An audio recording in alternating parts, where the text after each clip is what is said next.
C'est ici sur 1000 hectares de forêt que le projet de parc solaire est envisagé. Des panneaux prévus sur 70% de cette zone à déforester.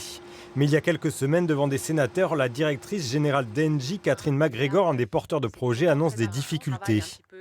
On a dépensé plusieurs millions d'euros sur le développement de ce projet. Donc aujourd'hui, moi, je vais bientôt être amenée à prendre une décision assez difficile, de dire à un moment, on va devoir arrêter ce projet parce qu'en fait, il n'est pas autorisé par la réglementation française.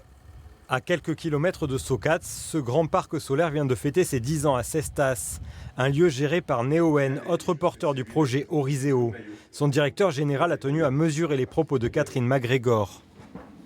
La sonnette d'alarme tirée par Catherine MacGregor, je ne la vois pas du tout comme un renoncement, mais au contraire comme la demande pour chacun d'être face à ses responsabilités. C'est important de mettre aujourd'hui les responsables politiques au pied du mur parce que ce projet est aujourd'hui dans leurs mains et ça serait vraiment dommage de ne pas le faire. Le projet est bloqué par la loi Climat et Résilience. Elle fixe un objectif de zéro artificialisation des sols d'ici 2050.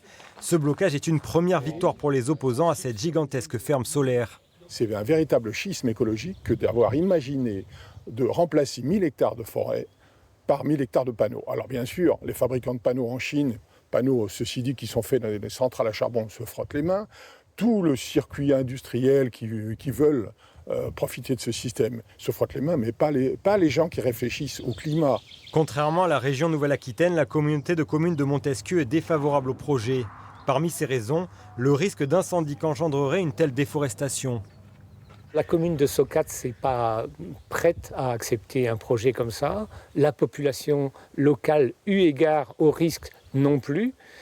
Même si au niveau légal, le projet pouvait être de nouveau envisagé, il y aurait une réaction probablement locale pour ne pas permettre un projet de cette taille-là. Engie et Neoen poussent aujourd'hui pour une modification de la loi sur l'artificialisation.